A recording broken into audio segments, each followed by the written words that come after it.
তুমি ওর লগে এত ভদ্রভাবে কথা কইতেছো কেন?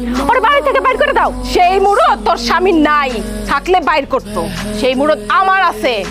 তোর আমি 1 ঘন্টা সময় দিলাম, তার মধ্যে বাড়ি থেকে বাইর হ। নাইলে কিন্তু আমি পুলিশে ফোন দিমু। পুলিশ আইনা সবটির ঘাট ধরে বাড়ি থেকে বাইর করে দিমু।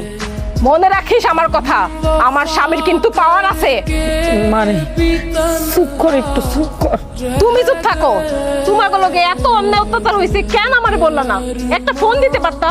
তোমাদের জামাই কেমন মানুষ তুমি জানো না? এই হারামজাদা গিয়া কইছিল 3 লাখ টাকা লাগবো, দোকান দিব বাজারে। আমার স্বামী সাথে সাথে অনেক টাকা বাই করে দিছে। আর এইটারে শিক্ষা দিতে তো আমার 1 ঘন্টাই যথেষ্ট।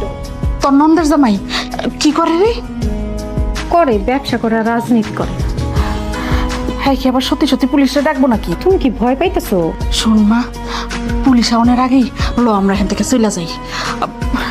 কথা যায় না, পুলিশ আয় যদি তোর জামাইরে ধরে নিয়ে যায়, লগে আমগরও ধরে নিয়ে যাবো। মা তুমি এসব কি কইতাছো? আমার জামাই তো তার নিজের স্বার্থের কারণে তার বাপ মারে বের করে নাই, আমগো দুজনের কারণে তার বাপ মারে বের করছে। সে বিপদে পড়লে তার আমি কেমনে রাইখা চলে যাবো? ওকে বিবেক জাগ্য উঠছে, এত বিবেক জাগানোর কিছু নাই। নিজে বাঁচলে বাপের নাম।